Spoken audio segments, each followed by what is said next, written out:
Grizzlies fans know it's the team that gives you the edge. Big River Steel does too. And much like the Grizzlies have recruited legendary talent, we want you to be part of our team. Are you ready to be part of something legendary? Then visit www.bigriversteel.com. That's www.bigriversteel.com.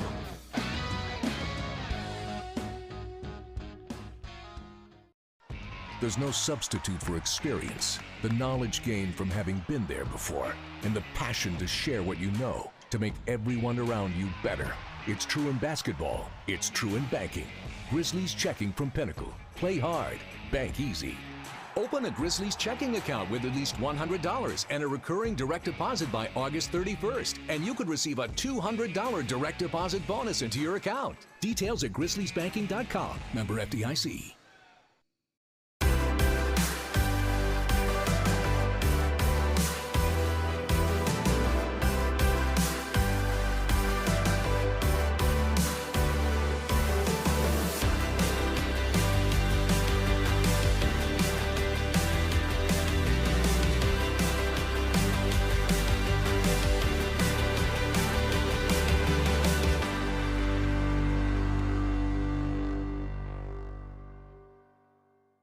You have proven everybody wrong every single time, every step of the way. Does it get frustrating that people are still skeptical that you can do this? I kind of expect it now. I think I would be uncomfortable if people weren't doubting me all the time. It's just kind of been part of it, been part of my life in college. I couldn't tell you why people keep doing it, but they keep doing it, and it keeps working out for me. The Gary Parrish Show, live weekdays at 10 a.m. on YouTube at Grind City Media and the official Grind City Media app.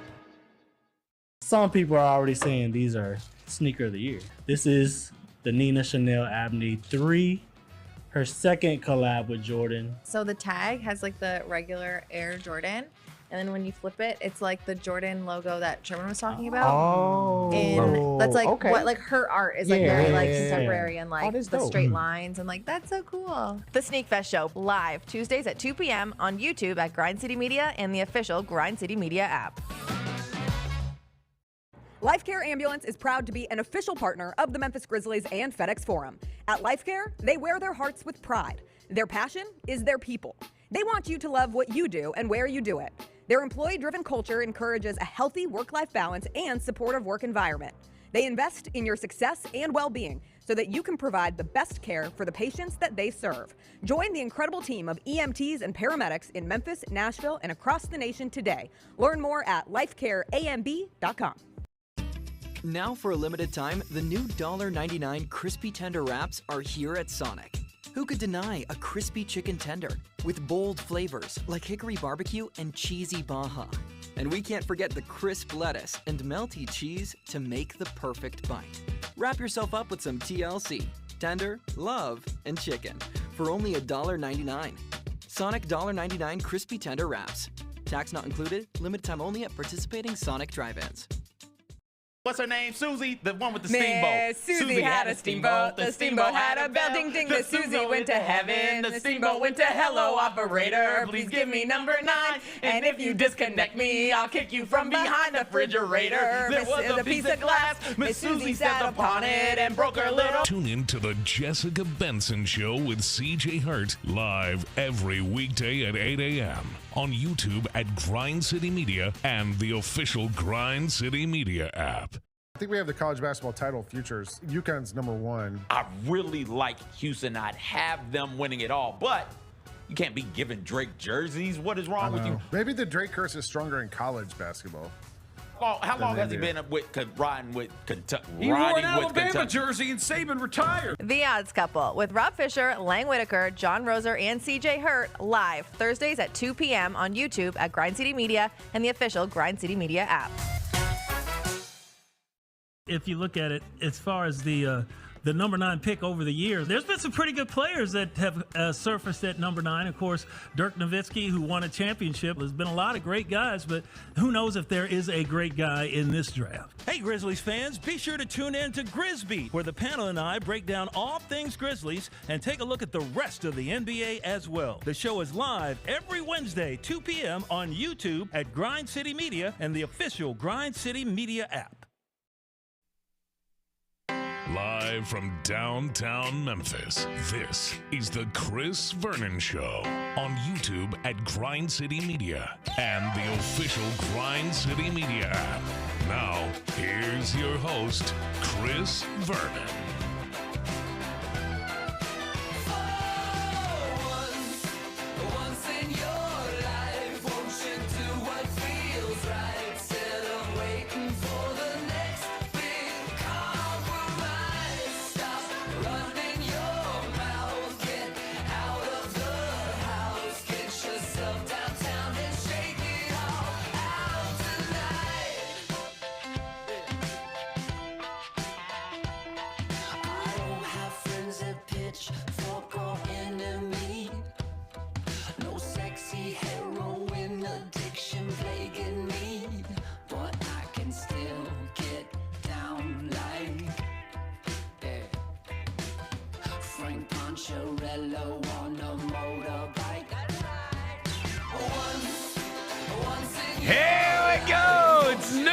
GrindCityMedia.com. It's Chris Vernon Show. Welcome.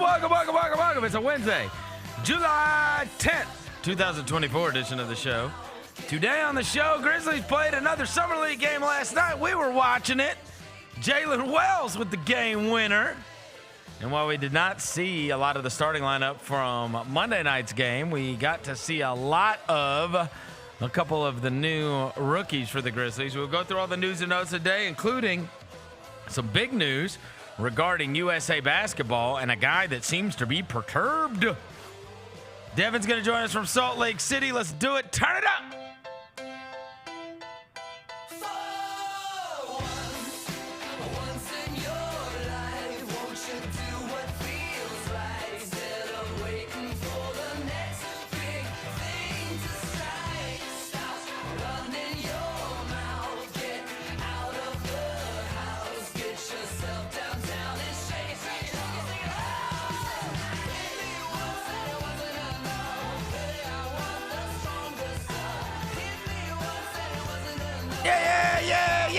Hope everybody's having a good day. All right, we got a bunch of stuff to get to on the show today, not the least of which was the game that we watched last night that took place in Salt Lake City, Utah. Devin Walker was there. He will join us momentarily. Jessica Benson's going to join us in studio a little bit later in the show. Get us caught up to date on everything we need to know that's going on in the world of pop culture and entertainment. Before I get to anything, I'll welcome John Roser to the show. John Roser, a.k.a. the Cologne Ranger, the Body Spray Bandit, Senior Sack, Johnny Backpole, Johnny Bearcat, the Grim Roser, John Asparagus, Johnny Neck Carb, John Lance. He's Yogi Roser. What up? Hello, John. What up? Devin Walker's here. He's the microphone mangler, Senor Quasadilla, Mr. Matt, Navajo Joe, the reporter, the videographer. He sir is. Hey, live from Salt Lake City. Oh, we can't hear him. We can't hear you. Turn on your audio. Good grief. Okay. There we go. You got to be kidding me. I had music playing, bro. I didn't want it to bleed into the, Well, you had to be bumping the new little baby, huh? Yeah, how you know I'm bumping the new little baby? Because I saw your tweet.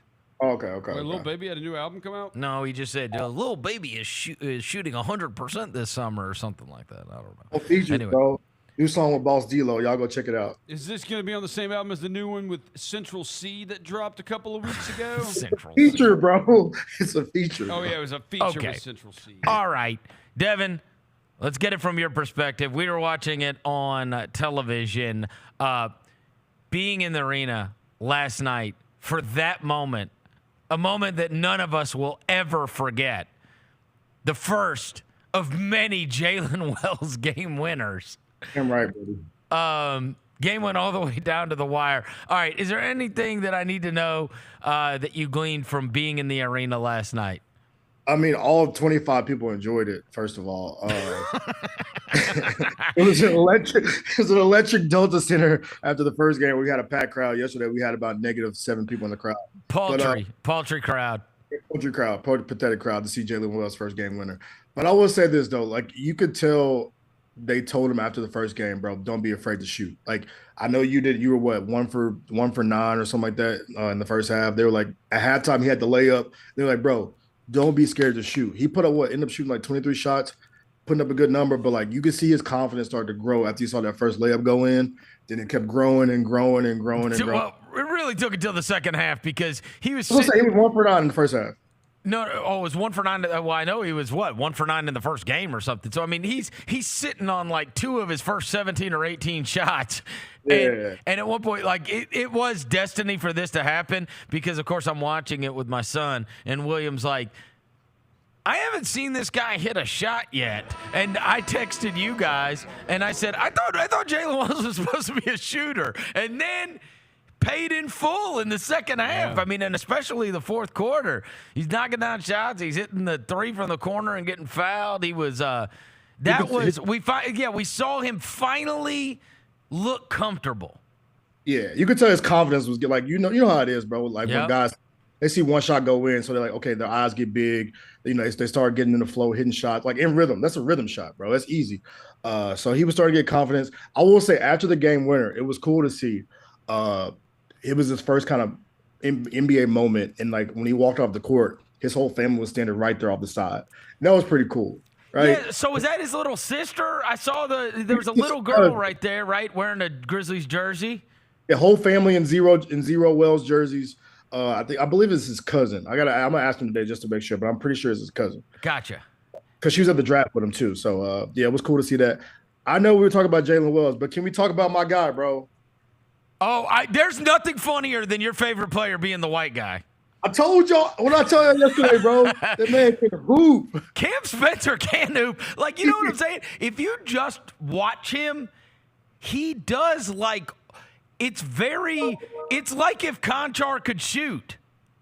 No, and for real. You know how much I love Jitty, but he's just in the mix, and he's just like he's doing something. He's keeping the ball moving. He knows where to be. He's got a kind of a knack for getting in space. He does everything off of 2 feet.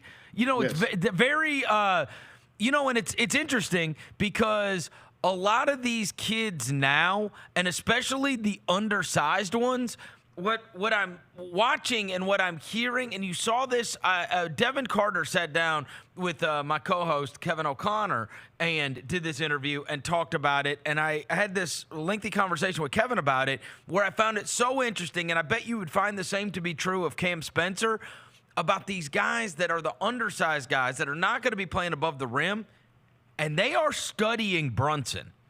That's who they're studying. And so much of what Brunson does is off 2 feet. And I watched this kid last night, and he's 2 feet all the time. And it's like this ability to create space for yourself. And there's so much and this is what the European guys were good at long before the American guys, which was, I'm not breaking you down by being shifty and moving and, quote, breaking your ankles.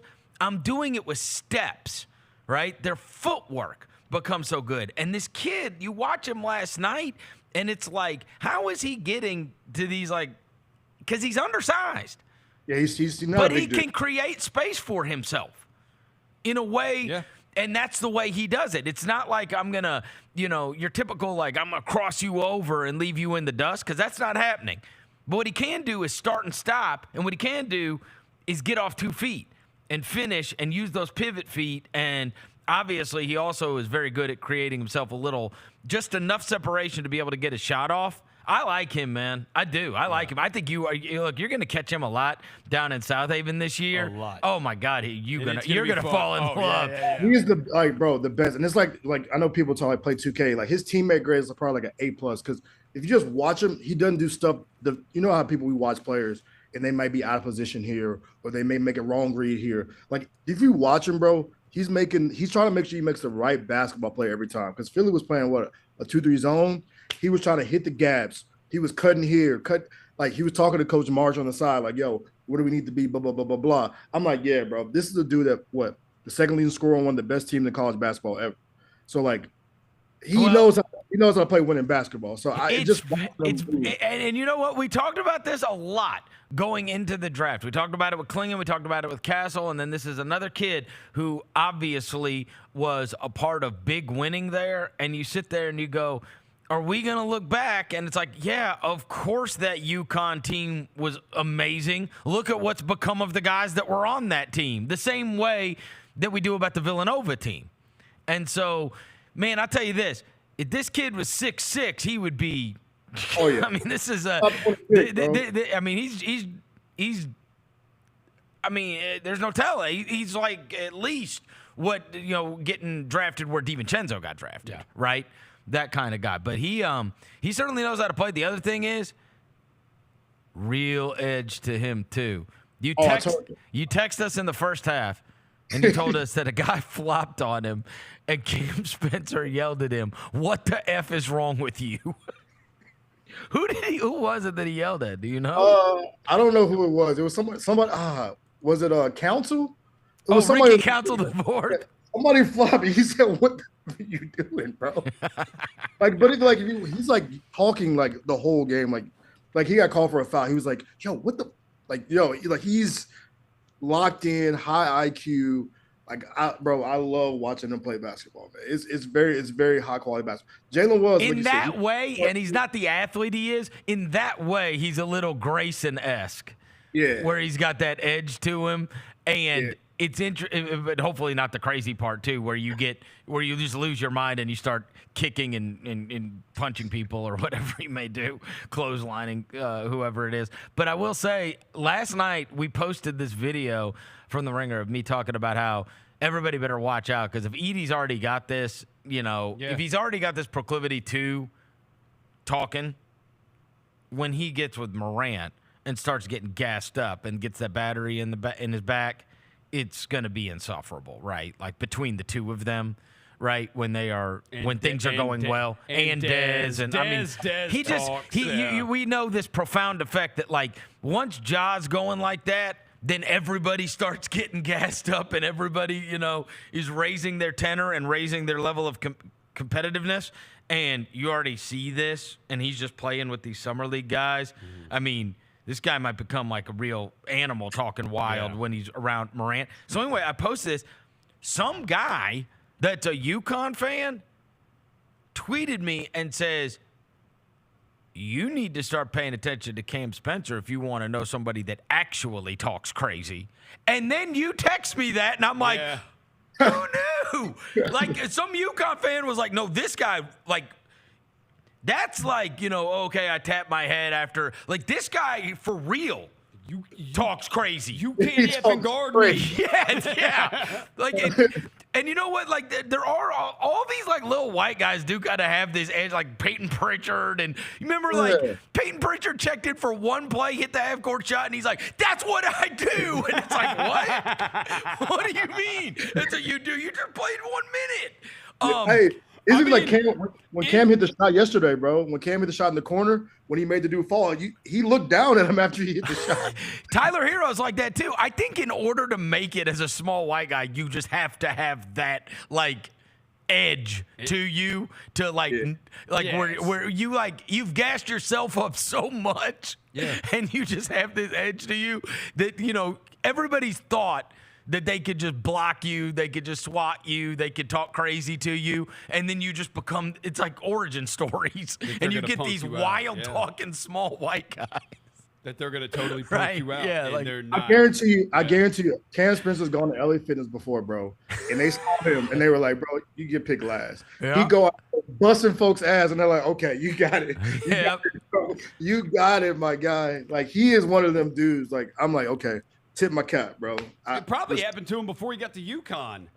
Like, whenever he was at Loyola or Rutgers, because ain't nobody know who he was before he got to UConn. He'd probably go to a gym like Lifetime. Well, and the other thing is we end up, and this has been one thing that has spanned the generation with the Grizzlies, though these are different types of guys than we had during the grit and grind era. One thing that has remained true, which then gives off this, like, Memphis aura, as it were, is they do have this proclivity towards guys with chips on their shoulder for whatever reason. There's just over and over again, these guys have developed, like whether it was Morant, obviously, who was wildly overlooked and ended up having to make his name at Murray State, whether it was Desmond Bain, who didn't have a D1 offer until the summer after his senior year. And when I asked him, like, were you not awesome in high school? And he's like, I averaged 30. I mean, and it wasn't until Jamie Dixon got the TCU job that he even was going to get to go to a Power 5 school, right? So Brandon Clark, who had his long journey to end up at Gonzaga before, and then ends up there. Obviously, Jaren is the one that is different than the others. But even with the guys that they drafted a guy in Zach Edey who he wins 2 Players of the Year, and people still don't believe in him. You have Jaylen Wells, who started at a school that we literally have never heard of. I've never heard of that school, or it's Sonoma State, the Seawolves. The Seawolves. He played for a team called the Seawolves, which sounds like a minor league baseball team. It really does. And then Cam Spencer, who started at Loyola, right? With Santi. And obviously fights his way to becoming one of the major pieces of one of the greatest college basketball teams of all time. And it's like, and then, by the way, gets drafted in the 50s. And I don't care what anybody wants to say. You're going to look around at box scores throughout this entire summer league. You ain't going to see a lot of 18, 7, and 7s from these guys. Or what do you have? What did he end with last night? 18, 8, and 7. 18, 8, and 7. Now go find how many 18, 8, and 7s you find in the summer league. It ain't going to be what you think. You're just not going to see that kind of production from guys. And that's his second game. And he's playing in a back-to-back, and he's playing in Utah where it's hard to breathe. So it's like, I'm kind of in love, at least in that. I get it. A lot of these guys are not going to be NBA players. This is not a great representation of how you would be able to perform on an NBA floor.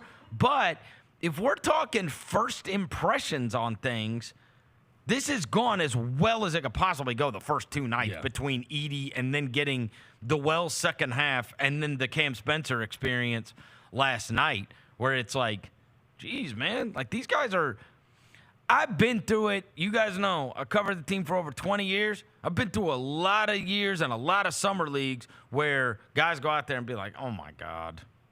Like, why did we draft this guy? Like, these guys can play basketball. I don't know what their ceilings are. There's no way to know. I don't know why they're going to look and how they're going to fit on an NBA court. I don't know if they're going to have NBA careers. But I will tell you this. 18, 8, and 7 or whatever is a type of production that you're not going to see. Like, you could watch Scoot Henderson all year last year, and I bet you, well, obviously he got hurt at the very beginning. But, I mean, the Thompson brothers, just look through the box scores. You just don't see a lot of production like that. You just don't. Yeah. Nah, you don't.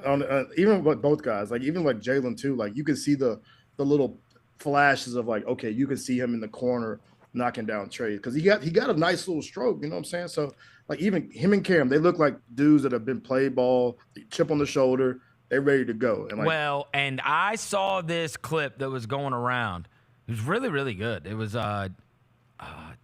what's the guy? Jared Dudley, who was he's in coaching now, and I think he's coaching Mavs Summer League. I think too. Yeah, and he was saying it doesn't matter what these guys score in the Summer League. You're going to see 25s, and you're going to see whatever. And he's like, the trick with Summer League and this trick with becoming an NBA player, he goes, there's going to be 2 stars, typically at least, on each of these teams. And then there's everybody else. And Jared Dudley can speak to this as well as anyone in the league, given his double-digit year career of being a role player in the NBA, though he was an amazing college basketball player. And he's like, and we've talked to Tony about this for Tuesday after Tuesday for years to come. And the trick is figuring out what can you bring to the table as one of the other guys on that team, because you're not the star. And that is the thing that I think with those guys last night, you can see as long as Wells can knock down corner threes and defend his position with some length, that's a way you can get on the court in the NBA. And with Spencer, it's doing all those things that he's already been doing. You can tell he played at UConn. Yes. You can tell you can tell the guys that were well coached in college and move without the ball and set screens and do all of that. He knows how to play. He knows how to play on a team. In a real system. He knows how to be a team basketball player, and you are so far ahead of the curve if you understand how to be a team basketball player rather than just be the guy that takes shots. Right. And I think that's what the promising thing is. And again, like all of those things were kind of in the flow that took place last night. All right. Nothing forced, nothing crazy. No. Like even like the ball movement and body movement was, you know what I'm saying, like something that you don't usually see in summer league. It's usually like some guy comes down, somebody sets the screen, you play off of it. It was a lot of like ball movement, body movement, find the spot, find the open shot. If we don't got it, we run a 1-5 pick and roll. But man, look, first 2 games of summer league have been so much fun to watch. They have been fun. They've been entertaining. I will give it that. You've been entertaining. I tell you this, I like McCain, man. He's goofier than hell on TikTok, but man, he can go. You know what I mean? He's fast with the ball, and the pass he had to Bona last night in the middle of our game, I was like, yo! Like he's kind of built like a soccer player, bro. Did you see it? No Diddy, but like you see his legs, like it's like ham hocks legs. Like the dude has massive. Like it's like like he's built like a soccer. But he's shifty, fast. Yeah, can shoot. I didn't know he could shoot like that. He's I thought he was taller than what he is, but the dude he can hoop. And Bona, that's the guy I talked to you guys about that was like, anytime, anywhere, I will work out against anyone. And then you watch him last night and you're like, yep, this is the guy that wants to work out against literally everyone. And he's also the guy that when he walks into your when he walks into your workout, you're like, damn it. Like you're going to get hurt. Yeah. He's one of those guys that plays with so much energy, and he's just got arms and legs going every which direction. He reminds you of the kind of guy that sweats on you and also like elbows you in the neck. And you just rather let him have the ball than the pain it's going to be if he doesn't get it, because he doesn't stop. Like playing basketball against a football player. Yes, he's not like super skilled, but he's flying around. There's nothing worse than playing pickup basketball against a football player. Yeah, like, they're just like it's like, yo, he's just a try-hard. Yeah, I like it. He's a super try-hard. Like Philadelphia's gonna love him. They're gonna love him. Trey Jemison caught the ball down low one time, pump fake. Bona did a front flip trying to block the shot. It's like, yo, chill out, dude. We need to get our boy Trey with. You know how like every summer there's somebody that posts their videos with working with Hakeem Olajuwon. Hakeem turned him down. Stop! How dare you? Come on, bro. How dare you, bro? How dare you, man? My boy charges too much. I don't think Trey's got that kind of money. I know. Trey Jemison last night, they called it, bro. This is the Trey Jemison experience. Somebody got called for a travel yesterday. He said, "Travel, God bless you." I said, "Wait, what?" Dude, my favorite Trey Jemison moment was last year. It was one of those, like, you know, as the year's going on and everybody's just not wanting to be in the arena, and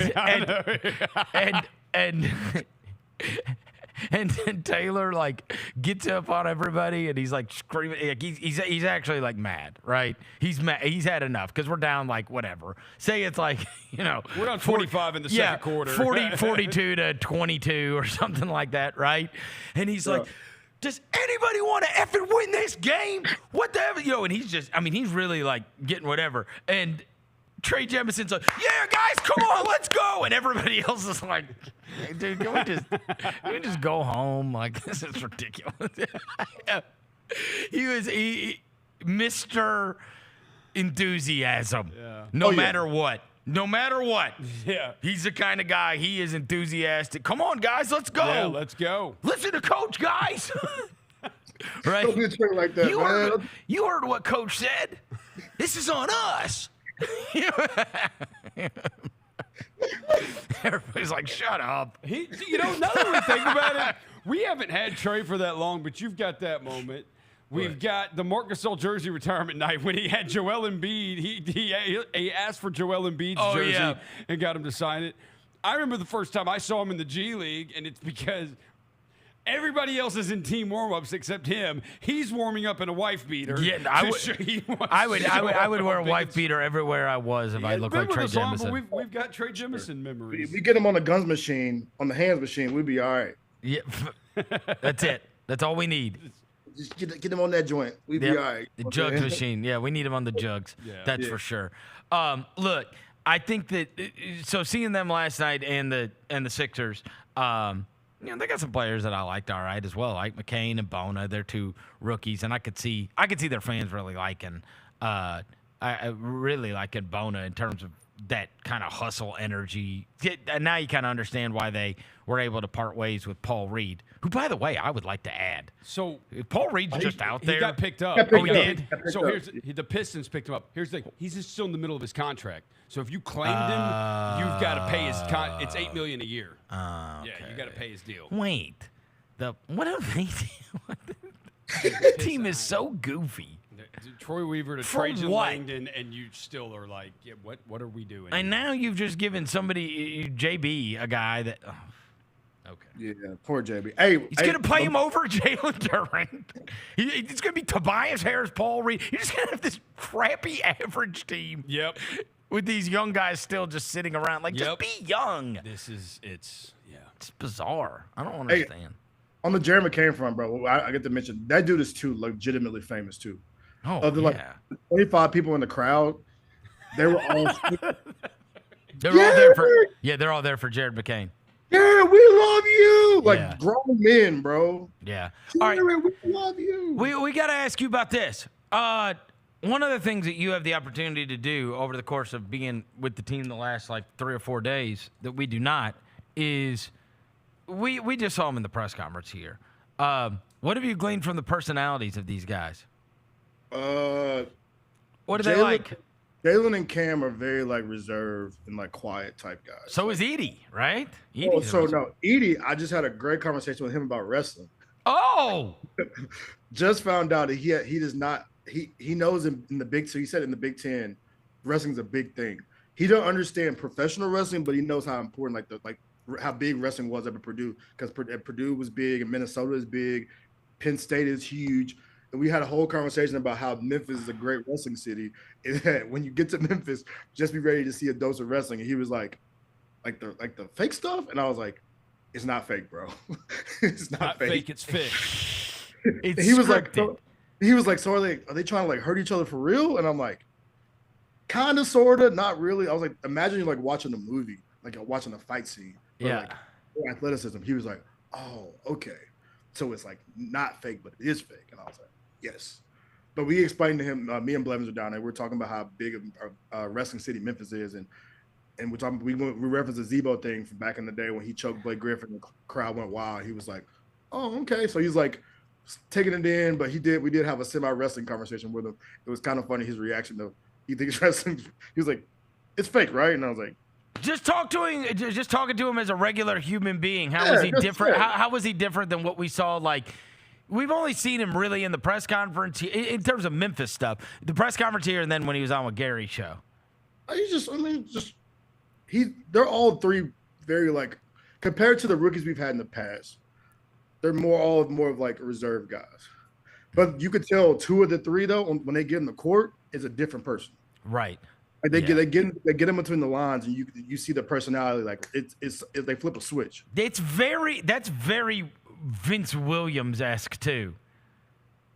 Because if you have Vince on, if you have him as their post game, media thing, you're not gonna get it. And then you watch him play, and you're like, how is that? What is basically a docile guy appears to be, plays like a madman. Yeah. And also reacts to his opponents like a madman. Yeah. You know what I mean? He's got this edge to him to where the point where we were like, is he a crazy person? We didn't know what's going on with the guy. You know what I mean? He got split personalities. You see him off the court, he's just I would watch him in those hustle post-game things that he would do with you, and he's just like, it's great to be here, and it's like man, a few words. Yeah. It's very like Kawhi-esque or something. Yeah. But then you see him on the court, and it's like you would think that guy's got a big personality off the court with the way he plays and the way he's like up in people's faces and clapping and barking at Luka and whatever else. It's very strange. Some of these guys are just totally different. And you know what? I referenced him earlier. I've talked about this before. How much I really liked Grayson Allen as a person. And it was the most shocked I've ever been by a human being off the court versus what I perceived that guy would be based upon watching him play basketball. And a lot of these guys are just totally different basketball players than they are human beings. I think it may be the competitive thing. Like you get into a game and the competitive nature turns on. That's you right. get off the court, you're more of like what you are like on a daily basis. It's just chill, kind of like. Oh, you would never think Tony Allen is one of the most fierce competitors in NBA history. Exactly. Never. He's goofier than hell. Yeah. But if you ever, there is nothing goofy about the way he played. No. Right? So I guess we should. Same with Zebo. Yeah. Zebo's happy-go-lucky. There's a like bopping around. We'll inevitably, when we're out at Summer League, we'll hang out with him, and I'll walk down in the lobby to be like, "Hey, what's up, CV?" Like he'll be bopping around, like smiling or whatever. And then you see him on the court, and the guy's an animal. Yeah, I remember when Stephen A. Smith and Skip Bayless this is how long ago it was. We played the Clippers in those playoff series, so that's back when they're doing first take together, and they were talking about one of those games, and they were talking about Zebo, and they're like, we ran into him on South Beach one night. Like, he's a teddy bear, Zach is. Zebo's a teddy bear. They're all like, and I don't know. There's a lot of those guys that are like that, right? Like, I mean, you think about other guys in the past, right? Like, there's a lot of stories of people meeting, like, Michael Jordan or Kobe Bryant, and they're like total pricks, which is exactly what you would think based upon they're real killers on the court. Yeah. Yeah. And then off the court, they're not happy-go-lucky guys. These are tortured souls that want to murder everyone. Yeah. Like, that's just their personality cannot be that disparate between what they are on the court and what they are off the court when you are that. These are like single mind focused, I'm up at 3:30 because you're not type of guys. And then a lot of these guys are just like either silent bobs or goofies or whatever, and then you see them on the court and you would never expect it. I've seen Kobe walk out of the Forum before for shoot around to walk back over to the Westin, and I've seen there've been like two people out there. Just two people. It's like noon or something. Seen two people out there. And they go up to Kobe, ask for his autograph. There's nobody around. And Kobe says, no, and keeps walking. Oh, you're lucky if you don't get cussed out. Right. Like, that would not happen with Zach Randolph. Like, if you walked up. Zach would sign an autograph, he'd take your picture and go about his day. Yes. Yeah. But so, our guys a little bit, like I said, they're a little on the court, they're a little bit different than they are kind of off the court. But I will say, bro, on the Zach Edey front, last night my boy was iced out on the wrist. Shout out to him. And Vernon, we got to figure this out. You might have to call some people. We got to get Zach Edey a Carhartt deal, bro. My guy been rocking the Carhartt every time I see him. If he's not rocking Grizzlies, he's rocking the Carhartt hoodie. You know what? You know what? My guy Carhartt deal. I'm gonna bet you it's the only thing that fits. Oh yeah. I bet they make like 3X, 4X. You know what I'm saying? There's not a lot of. You don't think about that, but there ain't a lot of clothes for a 7'4" guy to wear. When you find the brand, you got to just stick with it. You know what I mean? Yeah. It's not like us where we could just go shop anywhere. Like, where do you shop? Yeah. I wouldn't even know if Zach Edey were in my family. You were never buying him clothes.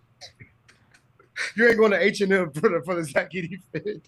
It has to be like, you know how long the shirt has to be and how big it is? I mean, Carhartt's got to be the only ones because you got a bunch of those fat asses that go out in the woods and hunt deer. Yeah, right. So they need the Carhartt. Yeah, you know what I mean? Carhartt. Carhartt, you know what I mean? Like the hunting crowd loves Carhartt. They need the. And there's a lot of these beer belly Billy Bobs that get out there, their big Carhartt and their mossy oak and their real tree. Yeah. And they get out there. Yeah, they get out there. Hey, they're gonna get there in that duck blind. All right. Hey, and they need that tan Carhartt with the furry hood.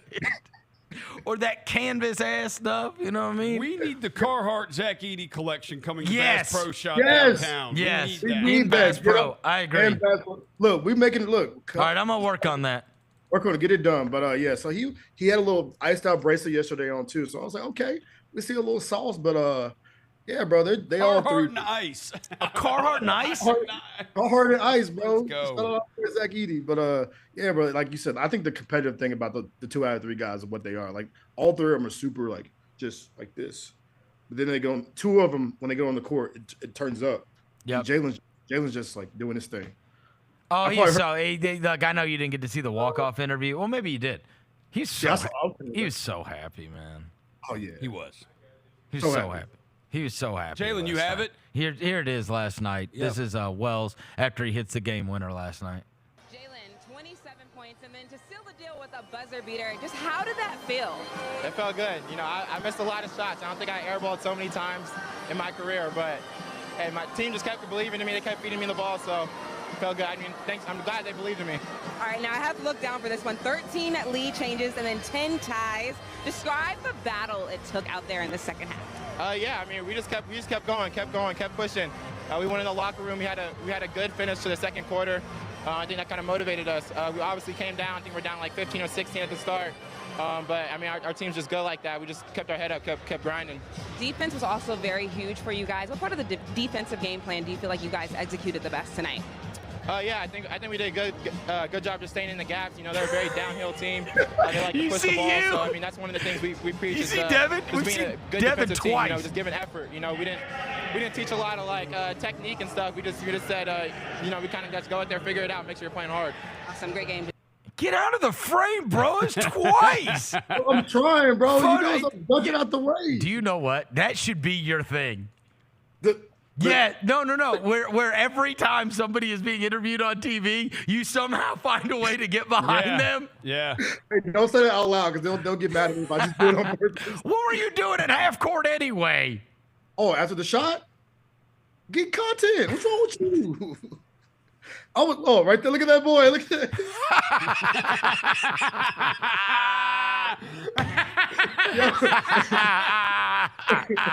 Look at it ducking.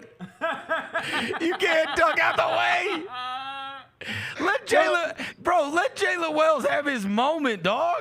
I was trying because Cam was getting interviewed on the other side, so I'm trying to make sure I do my due diligence of getting both guys some love. And I saw the camera, and I was like, oh, you know. Did you say you were talking to Edey this morning? Yeah. Is he playing tonight? I didn't ask him that. What the hell are you good for? Oh, I'm trying to have a casual conversation with the dude. Hey, hey, bro. Hey, bro. Everybody wants to know, bro. Are you playing tonight or not? Is anybody playing tonight? Gigi's. Hey, I love it. New profile pic. That's my new profile pic. Hey, look at them ears though. Them ears icy. Oh my gosh, that's so good. All right. So wait, I'd imagine Gigi will play. And probably, I'd imagine they'll play tonight in Utah. I don't think they didn't go all the way out to Utah to play one game, probably. Nah, I don't think so. I think he does play. I hope he plays tonight. I'll be able. We'll know by the time they get out and start doing warm ups. Because yesterday you could tell quick when you saw E in the sweats and you saw Gigi in the sweats and you saw. Well, Jake they all sit. So I'd imagine they'll play tonight, and Spencer and Wells will sit. Yeah. Probably because they play back to back. But we got to find out where. Well, no, that'd be back to back to back. Yeah, we can't let them. We can't play 3 games in a row. Yeah, because I thought we're gonna see our boy DJ get some shine yesterday, but I didn't see him yesterday. What? You didn't see him at all? No, I didn't see him at all. Like he went on the bench. You look at the bench yesterday. Yeah, where is DJ Jeffries? Yeah, did he just not show up? Was he ever there? He was there for the first game. I remember seeing him for the first game. Was he sick? He may be sick. I don't know. But like you thought the second games when like all the guys like Timmy Allen, DJ, Kevon Harris, all of them would play. And I was like, oh, where's DJ? And I was like, I don't see him. Oh. Wait, what? Kyle Caslin got 5 minutes of run yesterday. That could have been DJ Jeffries 5 minutes. Could have been DJ Jeffries 5 minutes. Hold on a second. I think DJ Jeffries is the only one that didn't play on the first night. Check. No. Oh, there were other guys that didn't play? Yeah, Freddie Gillespie didn't play. Oh, yeah, Freddie and Timmy didn't. You're right. Freddie. By the way, Freddie got to chill out, bro. He's too gassed up for summer league. Yeah, there were 5 players. Almost got in a fight. There were 5 guys who didn't play. Oh, there were 5? Oh, okay. Forgive me. All right. So, so DJ Jeffries wasn't even there last night on the bench. I see him on the bench last night. It was weird. But Wait, hopefully who is Malachi Smith? I don't know. Why is he listed on the Grizzlies Summer League box score for Monday? Wait, It's Monday's game. He may be the guy that I saw on Twitter. People said that they added to the Summer League roster. Hold on, let me go look. And but he was not on last night's box score at all. Like even listed as a DNP, this guy wasn't. Who knows? Yeah, who knows, bro? Summer League roster is so weird. I saw freaking what's the kid that we almost got? RJ Hampton. Yeah. He's on the Sixers Summer League team, not getting no run, just sitting there. Yeah, he didn't play. Neither did Romeo Langford. Yeah, really. It's like dudes that were like just. It's odd. You see a lot of blasts from the past like that, guys that were, at one point first round draft picks that are trying to make teams somewhere. I'll be interested to see who plays tonight, but I mean the game's at what, 6 o'clock? 6 o'clock, right? Here. Pre-game show at 5:30, Verno. Yeah, 5:30 on Grind City Media's app. You do it last night, Roser? I was out of pocket. Did I do what? The pregame. Yeah, I was here. How was it? How'd it go? It was good. Yeah? It was good. Everything ran smooth, yeah. Okay, good. All right. Shout out to the app, man. Download that app, 5:30. Download the Grind City app, yeah. The app's working well. Yeah. Just click on the it's game. Very promising that's all being that it's been so smooth. I pulled it up on my phone the other night and it was perfect. That's what I love to hear. Yeah, I love to hear. Hey, I know y'all gonna talk about Jaylen Brown because it's nice. It's nice that we've got that thing running so smooth. Because I know how much people love the Bally app.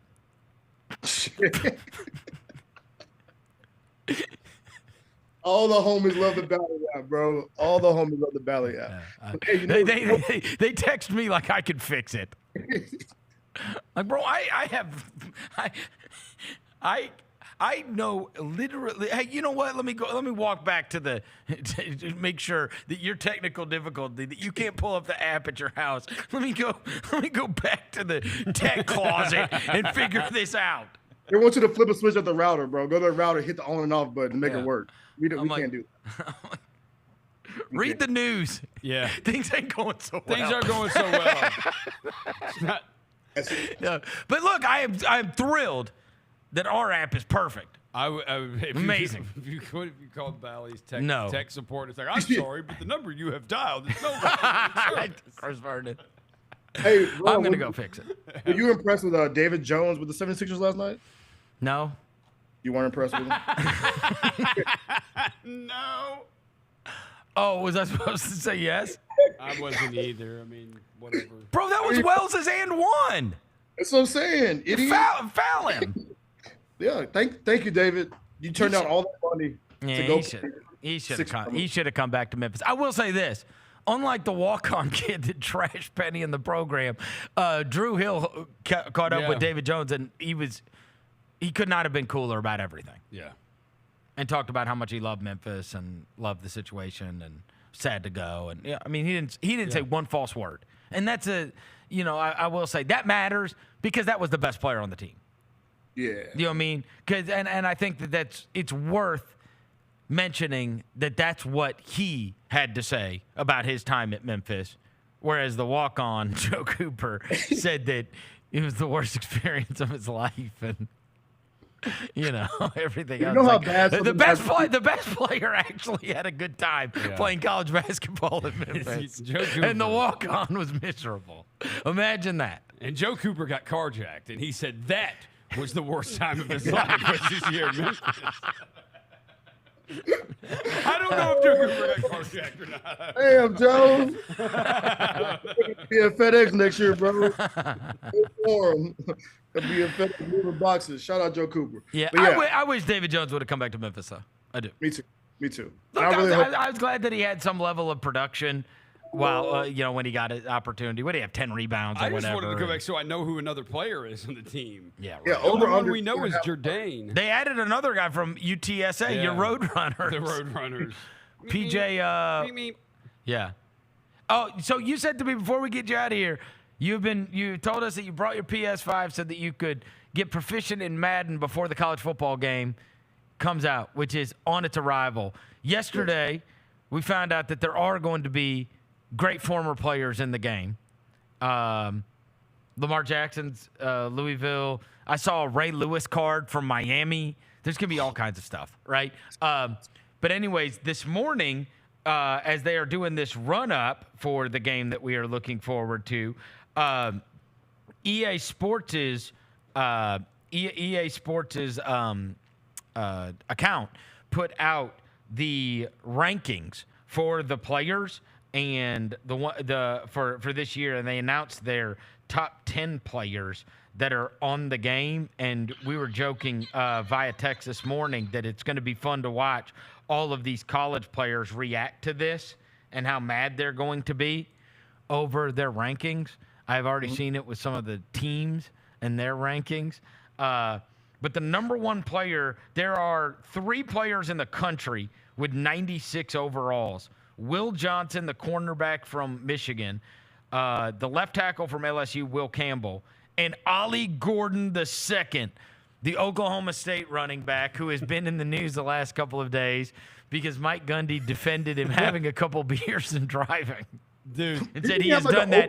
He has done that many times in his life. Have you seen dude? They're going. They said they've added a new feature. They've added a ride along with Mike Gundy feature to NCAA 25, and it's a video of like a video game, a car in a video game, like swerving on the road and hitting everything. Bro, that is it is so reminiscent of the old Chappelle Show skit when keeping it real goes wrong. We don't doubt that you have had 1 or 2. Maybe 3 beers, thought you were fine, and drove home. Probably 7. Yeah. Do not say that on a microphone on television and defend a college kid doing it. They said he had an open bottle of tequila and an open bottle of like liquor, like vodka in his car in his front seat, bro. It wasn't just a couple. Ollie. Yeah, my boy was trying to get lit, yo, in the car. Tennessee's defensive end, James Pierce Jr., is the 4th ranked player on the whole game. Mike Gundy is only 56 years old. Yeah. I was thinking he might have been older than that. And I was like, maybe it's just a situation. He has been there so long. He's like, what are they going to do to me? What are they going to do to me? I've been here forever. Right. Caleb Downs, who's the safety at Ohio State, he's a transfer, right? From Bama. Yeah, Bama. He's a 95 overall. Travis Hunter, 95 overall. At Colorado. Yeah. By the way, fell in love with Travis Hunter yesterday. I don't know if you guys, he's back on social media. It popped up on my timeline. You talking about him dancing in them damn costumes, bro? Just a bunch of mascot costumes. Yes, he looks ridiculous. No, he looks like he should be in our Masters updates. Hey. I know. He's just dancing in different mascot costumes. Take the call. Gotta love it. Malachi Starks, who's a safety at Georgia, is a 95. Mason Graham, who's a defensive tackle at Michigan, is a 95. Quinshon Judkins, who is the Ole Miss transfer, is a 95. He's the running back at Ohio State. And then Tate Ratledge, who's the guard at Georgia, is a 95. So we don't have, like Ollie Gordon, who is a running back, Travis Hunter, who's a wide receiver, and Quinshon Judkins, who is a running back. Those are the only 3 that are like in the top 10 that, like, if you're looking for the, Heisman Trophy. Well, also the inevitable, like when guys that are amazing in video games, that is eternal. Yeah. Right? Yeah. People bring up Tecmo Bowl Bo Jackson to this day. People bring up Lawrence Taylor on Tecmo Bowl to this day. People bring up Michael Vick on Madden to this day. People bring up, there's other guys that have been part of Madden in different years that people will remember. Marshall Faulk. Remember. Yes.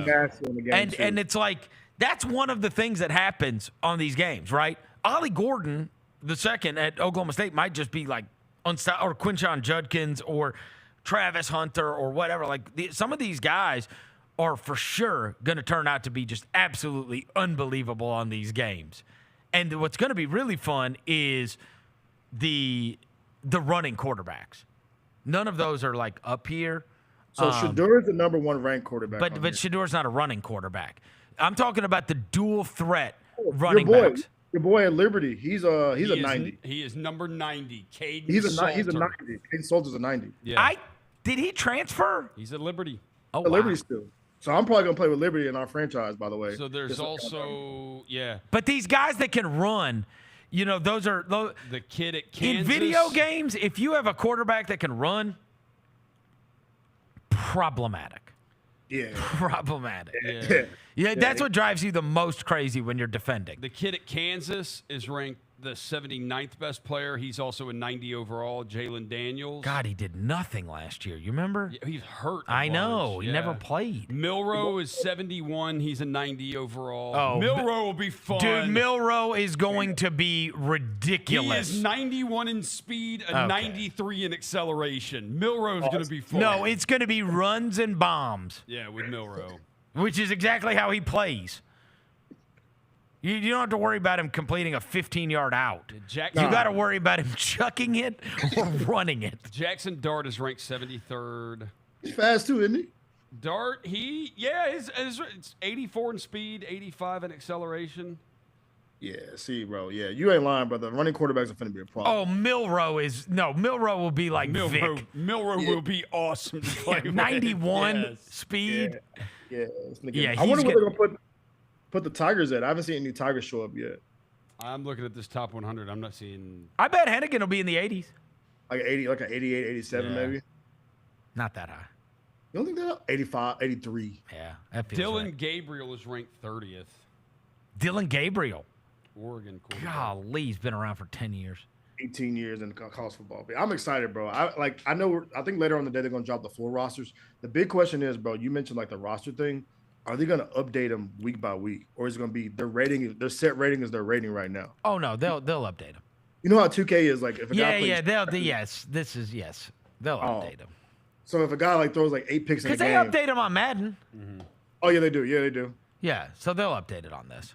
They have that capability, and they'll do that. And what is the actual release date? Next Friday? The next Friday, yeah. Yeah, the 19th. Friday. Yeah. Okay. Yeah. The 19th is the release day. Yeah. I hope they have Memphis good. From what I've seen, the Tigers are one of the better teams in like lower P5. You just got to be in the 80s. Yeah, I think they're in the 80s. I think I saw. Because if you're in the 80s, you're not getting stomped out when somebody else takes a Power 5 team. Exactly. You know what I'm saying? Who all do we have, Dev, outside of Hennigan? Like who? We got the South Carolina running back. We got South Carolina. No, but didn't Rock's back? The so Rock. Yeah, the Rock. Rock Taylor. We got Rock Taylor back. Yeah. If he throws up the Rock on the game. Yeah, he's not gonna throw up the Rock. I guess we gotta get Silverfield in so we can tell us the new guys he got. But yeah, the way I talked to him the other day. He's ready, bro. Mario, what's Mario's last name? Henderson. Huh? Anderson. Mario Anderson. The second, right? Yeah. Or Mario Anderson. Yeah. He's the running back from South Carolina that they got. He's a tank. I can't wait. Yeah, no. And so hopefully they're going to be good. Hopefully they're going to be good on the game too. But now seeing it like real and then putting out the ratings makes it. Now I'm excited. Yeah. All right. Try to photobomb whatever the walk-off interview is tonight. We'll be looking for you. I'm gonna try my best. After the game, we go straight to Vegas, and tonight USA plays Canada, so Vegas is gonna be lit tonight. Oh, is that on TV? FS1. Oh, nice. FS1 tonight. I think it's 9 Central. Okay, so that'll be after our game. Cool. Yeah, so right after our game, it'll be coming on. Oh, nice. Timing. Yeah, that is perfect timing because our game's at 6, right? Yeah. Okay. All right. We'll see you out in Vegas. All right, y'all. All right, brother. Devin Walker checking in from Salt Lake City. Jessica Benson is going to join us in studio on the other side. It's Chris Vernon. Show. Mike did his favorite black films of all time. Mike, where we at? If there's one movie I know every single line to, it is Coming to America. There we go. It is Coming to America. It can come on any time of any day, and I'm going to stop and watch at least 20 minutes of it. Get all of your HBCU sports and culture news by tuning in to HBCU Huddle with CJ Hurt and Mike Wallace. New episodes drop every Thursday on grindcitymedia.com, YouTube, and Spotify. I think we have the college basketball title futures. UConn's number one. I really like Houston. I'd have them winning it all, but you can't be giving Drake jerseys. What is wrong with you? Maybe the Drake curse is stronger in college basketball. How long has he been riding with Kentucky? He wore an Alabama jersey and Saban retired. The Odds Couple with Rob Fisher, Lang Whitaker, John Roser, and CJ Hurt live Thursdays at 2 p.m. on YouTube at Grind City Media and the official Grind City Media app. You have proven everybody wrong every single time, every step of the way. Does it get frustrating that people are still skeptical that you can do this? I kind of expect it now. I think I would be uncomfortable if people weren't doubting me all the time. It's just kind of been part of it, been part of my life in college. I couldn't tell you why people keep doing it, but they keep doing it, and it keeps working out for me. The Gary Parrish Show, live weekdays at 10 a.m. on YouTube at Grind City Media and the official Grind City Media app. Justin Timberlake. I'm bringing sexy back. The Forget Tomorrow World Tour. Live in Memphis. Justin Timberlake. FedEx Forum, Saturday, November 23rd. Get tickets now at livenation.com. The brand new single Selfish is available to stream and download now. For more, hit up justintimberlake.com. When it's all on the line, you turn to the strong, the stable, the unwavering. To those with a history of raising their performance, to meet the moment. It's true in basketball. It's true in banking. Grizzlies checking from Pinnacle. Play hard, bank easy. Open a Grizzlies checking account with at least $100 and a recurring direct deposit by August 31st. And you could receive a $200 direct deposit bonus into your account. Details at grizzliesbanking.com. Member FDIC. If you look at it, as far as the number 9 pick over the years, there's been some pretty good players that have surfaced at number 9. Of course, Dirk Nowitzki, who won a championship. There's been a lot of great guys, but who knows if there is a great guy in this draft. Hey, Grizzlies fans, be sure to tune in to Grizzbeat, where the panel and I break down all things Grizzlies and take a look at the rest of the NBA as well. The show is live every Wednesday, 2 p.m. on YouTube at Grind City Media and the official Grind City Media app. You have proven everybody wrong every single time, every step of the way. Does it get frustrating that people are still skeptical that you can do this? I kind of expect it now. I think I would be uncomfortable if people weren't doubting me all the time. It's just kind of been part of it, been part of my life in college. I couldn't tell you why people keep doing it, but they keep doing it, and it keeps working out for me. The Gary Parrish Show, live weekdays at 10 a.m. on YouTube at Grind City Media and the official Grind City Media app. Do you know what LARPing is?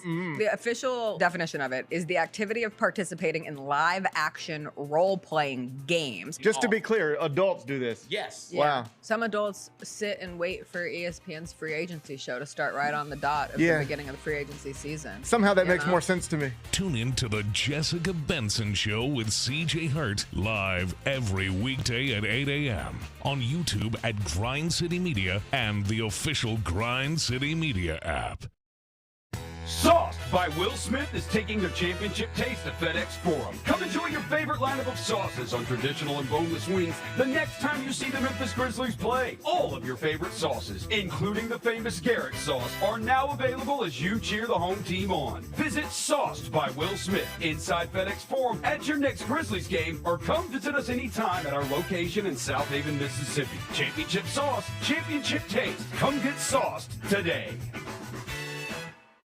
The Grizz Girls are no ordinary dance team. They're known across the NBA for setting the standard for world-class dance and entertainment. From hip-hop to jazz, the Grizz Girls do it all. And they're looking for talented dancers with dynamic personalities to join the team. Do you have what it takes to join a premier NBA dance team and entertain Grizz Nation both on the court and in the community? Visit grizzlies.com/auditions now for more information and show us what you've got at open auditions Saturday, July 13th.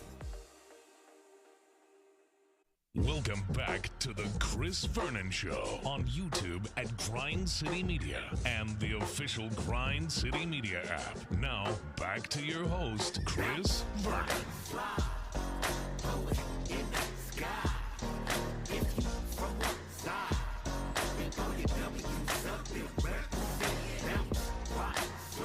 All right, we're back. Chris Vernon Show. You can watch and listen to the Jessica Benson Show every morning at 8 a.m. on Grind City Media, the Grind City Media app, YouTube, and everywhere else you get your podcast. And she is joining us in studio on this Wednesday. She's got to get us caught up to date on everything we have missed in the world of pop culture and entertainment. What it do? Oh, how's it going? Everything's great. Oh, well, before we get into all the pop culture and entertainment stuff, you too have fallen in love with Cam Spencer. Oh, sure have. Oh, you love him. Hi.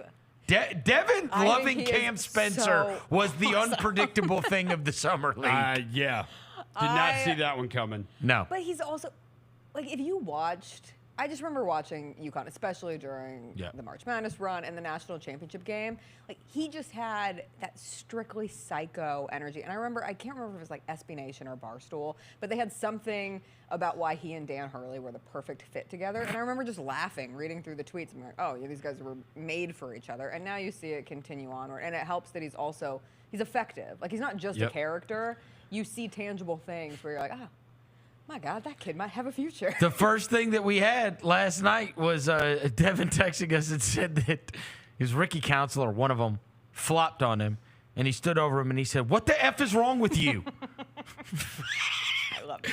And a UConn fan did tweet me and said, if you, like, you're talking about how Edie will talk crazy. If you want to know who actually talks crazy, it's Cam. Check out Cam Spencer. And that was a UConn fan. They're like, this guy is a... adore. Like, he was only there for a year, yeah. and he's one of those guys who became a fan. Love him. They're everywhere. We have a lot of like really beloved rookies from their program. Like, obviously the Edie effect. Yep. I wouldn't say it surprised me. I expected it, but it really has confirmed. Like, people just want to watch Zach Edey. Oh yeah. Like, once they follow we him transfer over to Las Vegas, he is going to be one of the biggest names. Like, there's always going to be Bronny James, and people are obsessed with that on its own level. But, like, people will go out of their way to figure out, okay, when's Zach Edey playing? I want to see him play. It also speaks to the ability of college to be able to make you a star still. Oh, yeah, I brought it up on the show this morning, and, like, by no means am I trying to compare the two because they're vastly different. But, like, the Caitlin Clark effect took off because of her time in college, because of the connection. And we talked about it even with the women's tournament this year. We knew the characters within the game, so it was easier to find yourself sucked into it, as with men's college basketball. It's such a constant rotation carousel, it's harder to get attached. So you have someone like Edey, you know where he played, he was at Purdue, you know he's a two-time National Player of the Year. There is this level of, like, I've watched him, now I can continue watching him, that isn't there with and we've kind of got, well, I think what'll change, we've gotten step one in college of the NIL and being able to make money and it just being above board now. Step two is going to be that it becomes a business, and it will either be contracts and or the transfer rule will come back into play. And, you know, I've always been one of those that said, like, on the transfer rule, what many people will say is, yeah, but a coach can leave. Okay, fine. Then mark that out. If your coach leaves, you can leave. Yeah. But it's a very that goes small in the contract, issue. right? That's a very small reason as to why there's a billion kids in the transfer portal. And so now what they'll do is like, hey, if we're paying you money, you got to be able to have some level of commitment. So I think you got the money thing first that's been taken care of, and the next thing will be that. And so now they're going to college, and obviously they shut down the Ignite, and we went through a span where a lot of those best players, we didn't see them play college basketball. We didn't see Scoot Henderson. We didn't see LaMelo Ball. We didn't see Ron Holland. We didn't see a lot of them. But, like, now, you think about all those kids that are coming up, they're all going to college. Ace Bailey's going to college. Cooper Flagg's going to college. Like, all those ones that are on the horizon because now they can make a fortune going to college. Yeah, right? it's no longer. And in their case, they're going for a year anyway. Right. You know? It's the same thing. But they can build the marketability. Like, that's why, I mean, even someone like Cooper Flagg right now being invited to Team USA camp, that allows for people who wouldn't follow college basketball to the degree that we all do. They'll know, oh, I saw that Cooper Flagg kid hit a 3 over Anthony Davis. And then that name sticks, and then it carries over into next year. But anyway, Zach Edey held like a lot of capital in that degree. So it's been fun to watch him. I was just in Washington State visiting my mom for July 4th, and they all love Jaylen Wells. Well, and he's got two schools because we got Sonoma State people that are keeping up with him. Yeah. He's a very, like, NorCal is all in on his development, and long live the Pac-12, and Washington State's all we got left. So I thought he was, like, I always hate saying words like adorable to describe basketball players because it feels, no one ever wants to be called that. But I thought his post-game interview last night was just, it was precious. It was everything that you want from a rookie who just hit a game winner. When's the next time he's going to hit a game winner? Who knows? But for that night, he was able to celebrate. Well, and then he runs over and his whole family's in there. front of 7 people. But that's cool. It still counts. But it was on then ESPN. The whole family was over there. And that's, And he had like a little girl in a Grizzlies Wells jersey. It was like, what is, how? How did they get jerseys this fast? Can't even go to the team store. It's so fast. So everyone's excited about it, but it's been good. All right, what do we need to know about? All right. Number 1, do you know who Gypsy Rose is? I've heard, I know the name. Okay, Gypsy Rose But I don't Blanchard. know why she's famous. She went to prison for conspiring to kill her mother. Oh, so she's that's like why the most she's famous. Yeah, that's the one. She's like the most famous Munchausen by proxy victim that we've ever had. So that's the thing where like her mom pretended she was sick, convinced her child she was sick, had her in a wheelchair, had her shaving her head. I think she told her that she had leukemia, told her she had muscular dystrophy. And so this girl grew up like thinking she was a sick child, but in reality she was well. It was the mom. It's a disease on the parents' part. It's a mental illness. And so it's crazy when you see that stuff too, though, like the power of it. Yes, I was listening to this podcast the other night. It's about like how your mind can affect you actually physically. Yes. And it was saying that they did a thing where there were people that said they are, quote, that term themselves very allergic to poison ivy. Okay. Yeah. Very allergic. And that they took 15 of them, and there was like a portion of their arm, right? And they said, we are going to rub this on, they're going to localize it, right? And they're going to take the poison ivy, they're going to rub it on their arm, whatever. 12 out of the 15 broke out, and it was not poison ivy. I was like, damn. Yeah. They believed. And I'm like, how is that? I don't even understand how that works. But like you hear stuff like that, and it's like, how do you convince? You can convince someone that they're sick, and especially if you're a child and you know nothing else, and you put all your trust in a parent. It's very easy to sympathize with the kid in that situation because, of course, you're going to believe your parent. They're showing you these you're going to doctors. Yeah. You're finding doctors that will eventually be like, okay, well, if she doesn't feel well, there's obviously something wrong. So anyway, bad situation. She found a boyfriend on some like Christian dating site and convinced him to sneak into the house and stab the mom. So that's why she went to jail. But she was released 7 months ago, and ever since she's been released, she's been living a whole life. She married someone while she was in prison. So she had a husband who she met in prison, who she married while she was in prison. His name was Ryan Anderson. They married in 2022. She comes out of prison. She gets highlights. She gets a nose job. She gets a reality show. She gets a divorce. She's leaving Ryan Anderson, the man she married while she was in jail. She claimed her husband. New Orleans Pelican, Ryan Anderson. Not the same one. If you look at a little different looking dude. Or for Houston Rockets. She claimed he was controlling. He said it came out of nowhere. Whatever. But the juicy part is that she reunited with her other former prison ex. His name is Ken Urker. And she also met him while she was in prison before she met the guy that she ended up marrying in prison. Those prison pen pals, man, there must be some really deep felt connections that are made there.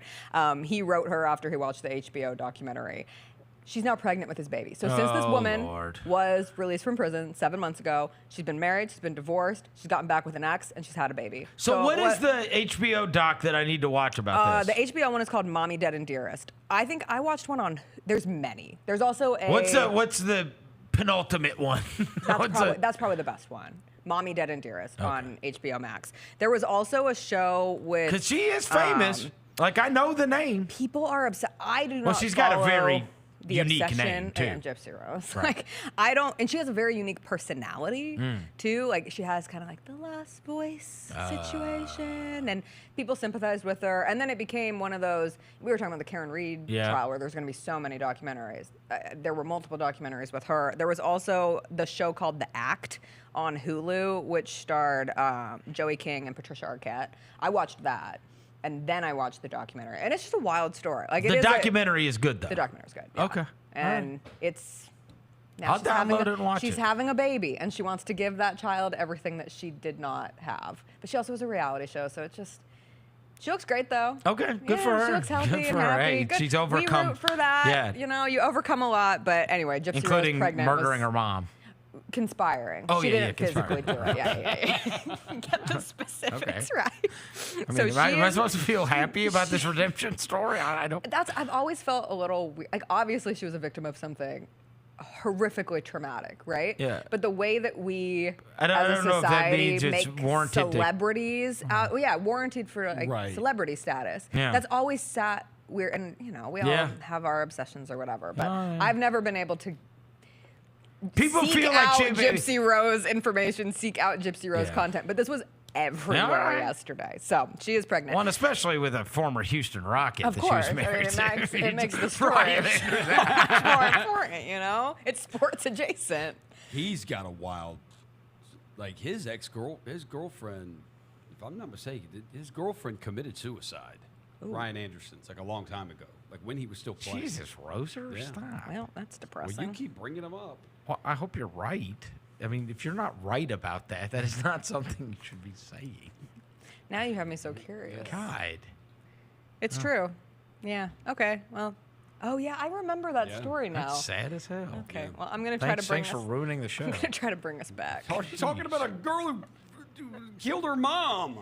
Let's talk about billionaires spending billions of dollars. We have the wedding of the year is this upcoming weekend, and now I'm wedding of the wedding year? of the year Oh. is this weekend, and the ceremonies have already begun. It is India's richest family, the Ambanis. The patriarch Mukesh Ambani is the 11th richest person in the world. He's the richest man in Asia. Net worth is estimated between like 114, 121 billion. He has a conglomerate company with deals with like petrochemicals, oil and gas, telecoms, retail. He does it all. He and his family live in like a $1 billion property in Mumbai. They are rich, rich, rich, rich, rich. His youngest son is getting married this weekend. His name is Anand. He is marrying a woman who is the daughter of a pharmaceutical tycoon, so just money out the wazoo for this wedding. Back in March, they threw a pre-wedding party that included a performance by Rihanna, where they reportedly paid her $8 million to perform at this like pre-wedding party. In May, they did a 3-day pre-wedding cruise that included a DJ set by David Guetta, a performance by Katy Perry, who has a new horrible song dropping later today, and a performance by Pitbull. And now we have finally reached the wedding weekend. The main wedding is July 12th. The grand reception is July 14th. They had their Sangeet, because it's an Indian wedding, so the Sangeet, I have a friend who's getting married with an Indian wedding this summer, so I've tried to understand it better, but like where they dance for each other for the first time, it's a ceremonial piece of it. All the family and friends are there. They paid Justin Bieber, reportedly, $10 million to perform at the Sangeet. So Justin Bieber just did one of his first performances in forever at this super wealthy person's like beginning tip-off of their wedding weekend. And he Yeah, I performed remember it all was a his big greatest deal when he hits. did the NHL All-Star Game thing, Yeah, right? well, He and we did all that thought he cover might- of the SZA song. Yes, and we thought he might pop up at Usher's Super Bowl halftime show, Yeah. and then he did not. And so like we haven't seen him a lot, but he did do. His wife is pregnant at home. She wasn't there.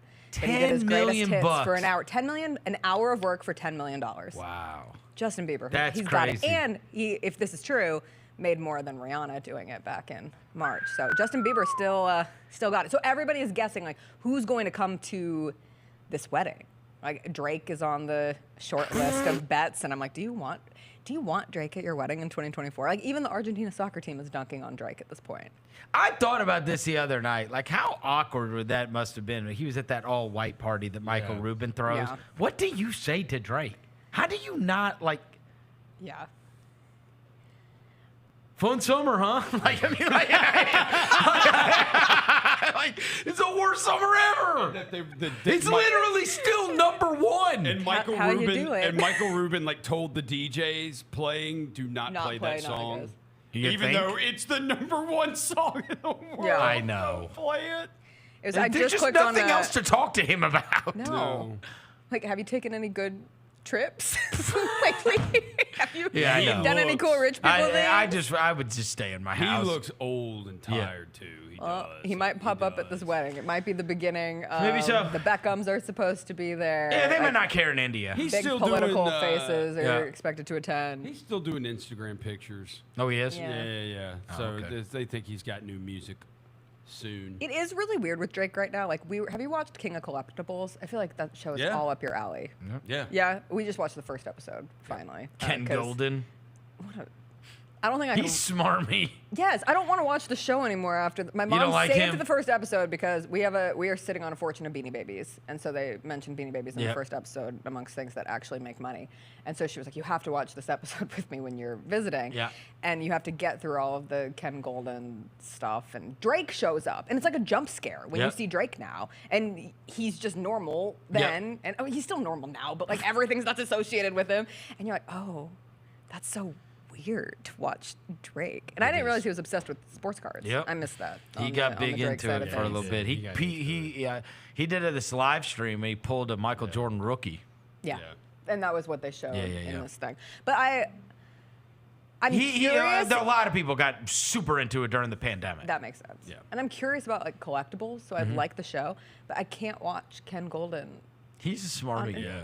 His There's daughter, some cool stuff. There's some cool pop culture stuff Everything. on there. I bet. And you get to the second season too. There's like, Yeah.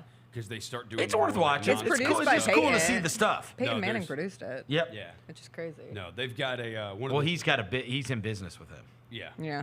One of the things that I thought was cool music-wise was they have in the second season Dr. Dre's Death Row chain, like his actual one that Suge Knight gave to him, his Death Row chain that they've got. The guy that has collected every Apple Mac computer from the very first one, he has them all like in his basement. It is crazy. In the box. Yeah. In the boxes. From like 1979 or whatever the first one came out on. Every single one of them. I wish I would have done that. with That's my iPod. crazy. He has like 3 of the first ones. They're huge. With the Yeah. it's like the color back. Yeah. Like desktops. What a life. Yeah, crazy. Remember desktops? Yeah, I know. Those were weird. Anyway, we'll see who performs. This very rich couple in celebration of their wedding, they also allowed 50 underprivileged couples to get married during well, their that wedding is week. so So sweet.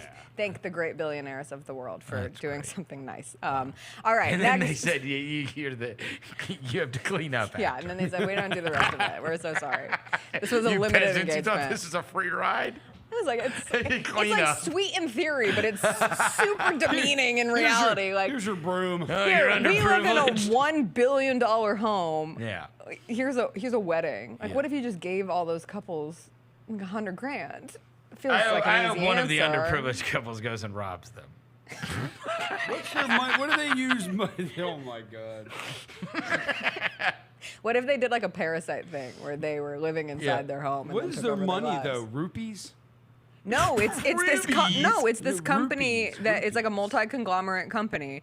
So it's in petrochemicals, oil and gas, telecoms, and retail. It's all you can really find out Yeah, about it. you should know, Yeah, Roser. an Indian rupee. An Indian rupee. That's Indian. You said they're Indian. Roser used to Yeah, I love don't it. know You, if they're Roser, rupees. Roser has a Their form of currency is a rupee. He used to have a real thing Oh, for Indian chicks. Look at him. Probably still do. What's the value of the rupees? these said, "I days? I'm probably skimming right over still that. do." You girls are hot. Like, what do you want? We got to get you invited to this wedding. I know, right? We got to pull some strings. Who do we know? Drake? I think I'd be one of the, I have a better chance of knowing one of the peasants. You would have had a better chance getting invited to one of the other weddings that were attached. All right, what else we got? Okay, next up, I added this for Roser. You because didn't have to. if we are Thank you. if we are to believe Rich the Kid, the artist formerly known as Kanye West is retiring from music. Oh, but But then, like, haha, no, just kidding. He's collabing on an album that's Yeah. coming out next week. I swear, we were in the car. William said this to me. He said, Kanye's retiring from music. And I said, I swear to you. I turned around to him and I go, stick around 30 minutes. And we got home and we were watching the Grizzly game and he's on his phone and he goes, yeah, he's not retired anymore. Just like you said. I told you. Yeah, like he's like, I'm never going to cuss in a song again. And then like the next song he comes out with will be named the F word. Yeah. And then he'll be like, I'm a Christian artist. Oh, no, actually, I'm not. Fine. And it just creative. stick around 30 minutes. He's Yeah. going to change his mind. Yeah. Rich the Kid posted, for people who missed it, a screenshot of a text message where Kanye says, I am retiring from professional music. Not sure what else to do. And Rich responded, retire? Why? How? The people need you. The music you and Ty and we have made was the biggest stamp in culture to this date in 2024. Anyway, this album with Rich the Kid comes out next week. Features Kanye. Kanye and Ty Dolla $ign are supposed to be going to South Korea to do so a it's just a listening party promotion for Vultures, Rich too. the Kid's album? I think it that's is. what and it it's was so, a promotion for his album. Which but I'm taking it weird one as step hell. further. I think it's an algorithm boost for Kanye because over the last week or so, a bunch of Kanye's exes have been in the news. So anytime you Google Kanye West, it's either the news that Julia Fox came out as a lesbian. She did? Yeah, she did. Oh. She said, sorry, boys. Is that the Josh Saturday was my yes or whatever? Yes. Yeah. The one in Uncut Gems. Uncut She was in Gems. Uncut Gems. Uncut Gems. That's the only thing I know about Yes. I was saying this for Julia. Stick around 30 minutes. Like I've seen interviews with her. She's all over the place. Yeah, all over the place all the time. Amber Rose announced that she's speaking at the Republican National Convention, so that's been everywhere. And then a model. Do they know that? I don't know. And then a model accused Kanye of sending him inappropriate DMs, despite the fact that he's still married to that woman. Do you know that woman's name that he's married to? Bianca? Bianca. Yeah.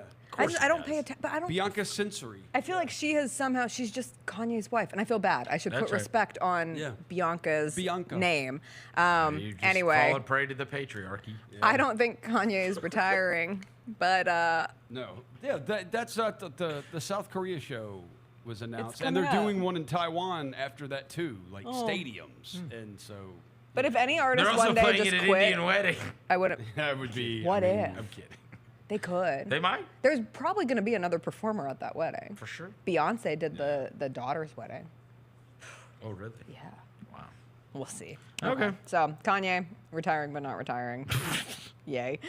Literally. Next up, we are getting long-awaited movie sequels that have been announced, and this is in trend because we did get the first trailer for Gladiator 2, and if you have women in your life, you must understand that they were affected by the Gladiator 2 trailer in probably other ways. Paul Mescal is just. Oh, you love him. Oh, the girlies are all in on. I saw people Gladiator, making fun Paul of Denzel Mescal. Washington having a New York accent. Yes. In some kind of Yeah, but it's okay.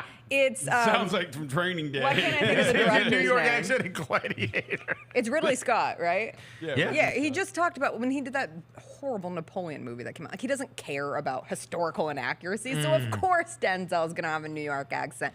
Pedro Pascal's in Napoleon's it as well. terrible? I hated it. Really? Yeah, I did not love it. Joaquin It's supposed Phoenix, to right? be, isn't it supposed to be like satire? I don't think it was. If they might have changed it and been like, oh yeah, it was supposed to be satire. It was not good. Yeah. It was. Gladiator 2's trailer But is Gladiator awesome. 2's trailer is awesome. Awesome. That comes out later this year, but we have now found out that we are getting Shrek 5. Oh! Shrek 5 is coming in 2026. 2026. Same ones? 2026, Mike yes. Myers? It sure Eddie is. Murphy? Reuniting the cast. Oh, and that's Cameron awesome. Diaz. Same summer, we're getting Shrek 5 and Toy Story 5. This is actually everything we're supposed to get that summer is Shrek 5, Avengers 5, Toy Story 5, The Batman 2, Jordan Peele's next film, Dune Messiah, the live-action Moana movie, The Mandalorian, the Super Mario Brothers movie 2, and The Hunger Games: Sunrise on the Reaping. So that will be a big continuation summer for many of things that we've been familiar with. But yeah, Shrek 5. I'm I ready love for the Shrek. big blockbusters to come back. I'm ready for Shrek to come back. Yep. I enjoy, and I Like like at the Shrek end of the year, we're universe. gonna have Gladiator, we're gonna have Wicked. Oh, don't. I just went Twisters. I just went. Gladiator and Wicked are coming out on the same day. Oh, so is they're that saying right? that's like the new Barbenheimer. I went and saw. I saw If. I saw Inside Out 2. We saw Inside Out Those too. are the ones that I've seen this summer.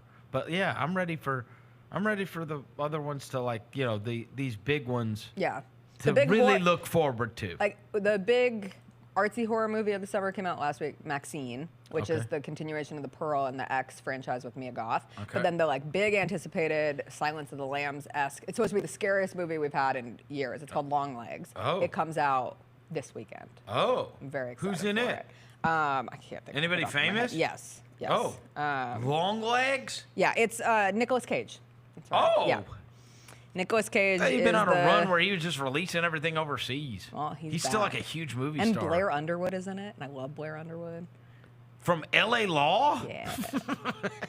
My parents used to watch that when I was a kid. Yes, he was on a bunch of like random ABC shows when I was a kid. I think he was Wow. on Ugly Betty for a while, and then Kieran Shipka, who played the daughter in Mad Men. Okay. I really like her as an actress, but Long Legs, it's supposed to really Terrifying, like mess you up. Yeah. But the other sequel, because that's all we do these days. Yep. We're getting a Devil Wears Prada sequel. Oh. And Meryl Streep and Emily Blunt are attached to it. We don't know about Anne Hathaway yet, but we will get them reprising their characters in The Devil Wears Prada. So people have been asking for that one for a long time. They have? Yeah. Oh. I We're never heard obsessed with anybody that ask movie. for it. Oh, there's a musical in the works right now. Is that It's right? Yeah, it's Never saw the Vanessa first Williams one. is going to be in it on the West End. Would we hate the first one? You've never seen The Devil We Wears didn't watch it Prada? either, no. Probably. Yeah. But it's a great. It's a chick flick, right? Yes. I'm trying to think. I made Chris watch it with me during the pandemic, I feel like. You did. And he said it was okay. It wasn't his favorite, but he watched it. Yeah. He didn't enjoy it. He hated it. He probably hated it. He but for anyway, sure hated it. those are all that we get in this universe. Okay, speaking of Hated people announcing sick. their retirement, that I'm not sure. I believe that it's an announcement of their retirement, but it is intriguing. Ellen DeGeneres. Kanye West. someone we have not seen or heard from since the great cancellation of Oh, Ellen. man. She has been on her stand-up tour. It's Ellen's last stand-up ... tour. It's for a Netflix special that is coming off of this tour. And she was doing a Q&A while following her set in LA. And someone asked like what she was going to do after this, and she said nothing. Like, she is leaving Hollywood. She has no desire to return after this Netflix special. This is it. She doesn't want to do this anymore. And this is interesting from a standpoint that she just had to cancel 4 of her tour stops.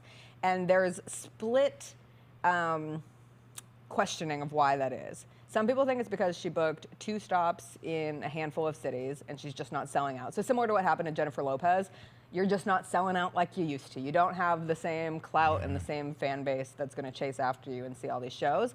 The other is that the intent by Netflix was that Ellen was going to talk about everything that happened with her show and the ultimate ending of her show and being called a bad person and being called out as being like a villain of Hollywood, and she's had some trepidations with that. Like, she has some jokes scattered in, but the whole special is not revolved around that, and that she doesn't want to talk about it every night. So I don't know if this is just like I don't know if this is all to drum up, like similar to the Kanye piece. Is this a publicity stunt where now we're talking about Ellen where we wouldn't have been talking about her today? Or is she really going to leave Hollywood? Because like not everyone, many people feel very strongly that they don't rock with Ellen anymore. I think she will leave Hollywood. I do not think she will be out of the public eye completely. Yeah. She's That's what I'd 66. say. I can buy that she'll leave Hollywood, Yeah. but it'll be like one of those like then pop up like how Letterman has a show Right. there he sits Right. down with people or whatever. And like, she'll film it in New York or Chicago. People like that will still or- forever need attention. Yeah. Yeah, I agree. So she will do something that will gain her the attention that she desires. Did but we ever see somebody lose their goodwill as quickly as we saw it happen with Ellen? Drake? I'm kidding. Bill Cosby. Yeah. Yeah. There's been a lot. Yeah. Michael Jackson. Yeah. Kind of happened to them. But it was just such an interesting one, like everything she fought through in like coming out. Oh, no, and she's her super show, likable to And then people. she has her show. She and was the she's fun one. dancing and she's fun. But then you see all these old interviews where people are like, actually, she was really mean. They And say like she's Dakota terrible. Johnson has pointed And out how mean she was. She was like the first of those talk shows to really like embrace the internet as far as people Yeah. going viral. Oh, yeah. Any kind of video that would go viral for something, she'd bring like the white vans. She You know, like- donated all kinds of money, and she I mean, she was my wife watched Ellen all the time. My daughter grew up having an awareness of her. I had she friends who would like tape Ellen Likeable, growing up. yeah. And she had all the celebrities on. Yep. And like you said, like any YouTube star, Vine star early on, everything that happened with Twitch, which was so sad after, think he died earlier this year. But anyway, we'll see if Ellen actually comes out. I'm fascinated by the stand-up special, though, but less so now that I know she's not going to really talk about it. She'll be doing that stuff like kind of how like Dave Chappelle still shows up or whatever, right? And he's not on a. Not. He's I got to think deal with Netflix. when you say you're out of Hollywood, I think What does it that means mean? Yeah, right. What does that mean to you? It means you're going to be doing something on your own terms. Yes. That's what that means.